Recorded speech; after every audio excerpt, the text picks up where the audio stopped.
Hello viewers, welcome to another vlog. I am doctor Joydev और मेरे इस चैनल में आप सबका स्वागत है।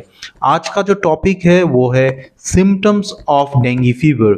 डेंगू फीवर में ऐसा कौन कौन सा सिम्टम होता है उस बारे में इस व्लॉग में मैं डिटेल्स में डिस्कस करूंगा, और उसके साथ डेंगू हेमरेजिक फीवर या फिर डेंगू शॉक सिंड्रोम जो एक बहुत ही सीवियर कंडीशन है, ऐसा कौन कौन सा वार्निंग साइंस है जिसे देखकर हम लोग पहले से थोड़ा प्रिकॉशंस ले सकते हैं इस कंडीशन से बचने के लिए। तो इसी ब्लॉग में डिटेल्स में मैं इसी बारे में डिस्कस करने वाला हूँ। आप अगर इस बारे में जानने को इंटरेस्टेड है तो व्लॉग को एंड तक देखते रहिए, और अगर आप मेरे इस चैनल में नए हैं तो चैनल को फटाफट सब्सक्राइब कर लीजिए और उसके बगल में जो नोटिफिकेशन बेल है उसे प्रेस करके ऑल नोटिफिकेशन ऑन कर लीजिए। आपका कुछ सजेशंस रहा तो सजेशन वो नीचे के कमेंट बॉक्स में कमेंट करके मुझे बताइए। वीडियो कैसा लगा कमेंट करके बताइए, और अच्छा लगा तो इसे एक लाइक देना भी मत भूलिए।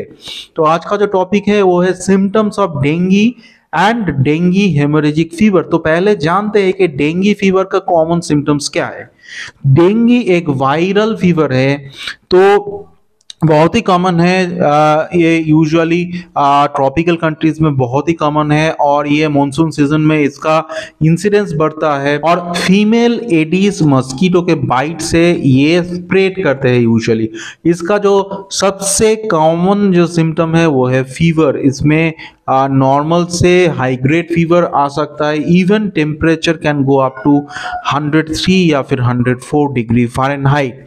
ये फीवर के साथ और जो बाकी सिम्टम्स है उसमें एक बहुत कॉमन सिम्टम है हेडेक, बॉडी एक या फिर जॉइंट पेन, और दूसरा मसल पेन भी इसमें बहुत कॉमन है। तो फीवर के साथ, हाई ग्रेड फीवर के साथ हेडेक, बॉडी एक या फिर मसल पेन हुआ तो एक डेंगू का फीचर हो सकता है। इसके साथ और भी कुछ सिम्टम्स है जो कॉमनली डेंगू फीवर में देखा जाता है, जिसमें एक है रेट्रोबल्बर पेन। दैट मीन्स ये आंख है, आंख के पीछे के साइड में पेन हो सकता है जो एक डेंगू का सिम्टम हो सकता है।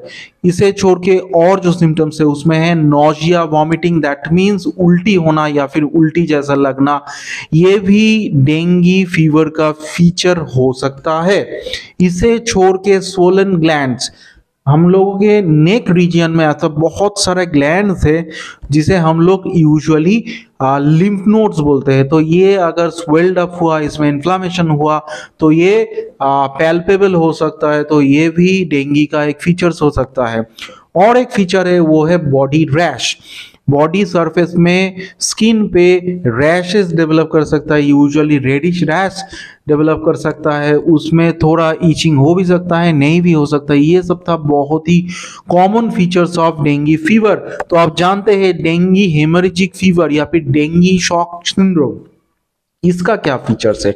डेंगू शॉक सिंड्रोम एक ऐसा सिंड्रोम है जहां पे क्या होता है, जो ब्लड वेसल्स है वो लीकी हो जाता है। उसके वजह से क्या होता है कि डिफरेंट ऑर्गन्स में ब्लीडिंग हो सकता है। डेंगू में प्लेटलेट कम होने से ब्लीडिंग का रिस्क बहुत ज़्यादा हो जाता है। तो डिफरेंट ऑर्गन्स में इंटरनल ब्लीडिंग हो सकता है, स्किन के नीचे ब्लीडिंग हो सकता है। डिफरेंट वाइटल ऑर्गन्स जैसे किडनी में ब्लीडिंग हो सकता है, लीवर में हो सकता है, और सबसे इंपॉर्टेंट है ब्रेन में अगर हेमरेज हुआ तो उससे स्ट्रोक जैसा फीचर्स भी डेवलप कर सकते हैं। डेंगू हेमरेजिक फीवर में क्या क्या वार्निंग साइंस है। यूजुअली ये डेंगू हेमरेजिक फीवर जो होता है, डेंगू फीवर में फीवर कम होने के 1 या 2 दिन बाद इसका मैनिफेस्टेशन देखा जाता है। और बहुत ही कॉमन एक फीचर है सीवियर पेन एब्डोमेन, और पेट में सडनली बहुत ज़्यादा दर्द स्टार्ट हो गया तो ये एक डेंगू हेमरेजिक फीवर का एक वार्निंग साइन हो सकता है। पार्सिस्टेंट वॉमिटिंग, जैसा कि बहुत ज़्यादा उल्टी हो रहा है, ऐसा फीचर्स हो सकता है। ब्लीडिंग फ्रॉम गम और नोज, नाक या फिर गम से ब्लीडिंग हो सकता है, जो भी एक डेंगू हेमरेजिक फीवर का एक सिम्टम हो सकता है। दूसरे किसी स्थान से भी ब्लीडिंग हो सकता है, यूरिन स्टूल में भी ब्लीडिंग हो सकता है, स्किन के नीचे ब्लीडिंग हो सकता है। डिफिकल्टी इन ब्रीदिंग, सांस लेने में तकलीफ हो सकता है।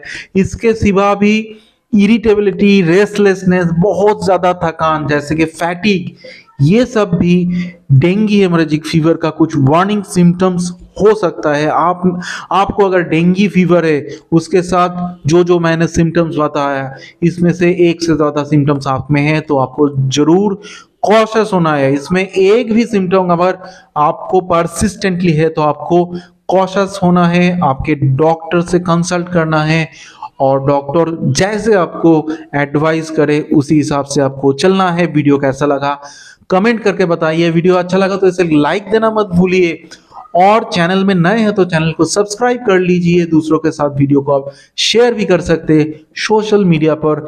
सबसे इंपॉर्टेंट है, आपका कुछ अगर क्वेरी रहा तो वीडियो के कमेंट सेक्शन में कमेंट करके मुझे बताइए। मैं कोशिश करूंगा नेक्स्ट ब्लॉग में आपका जो टॉपिक है उसी बारे में डिस्कस करने का।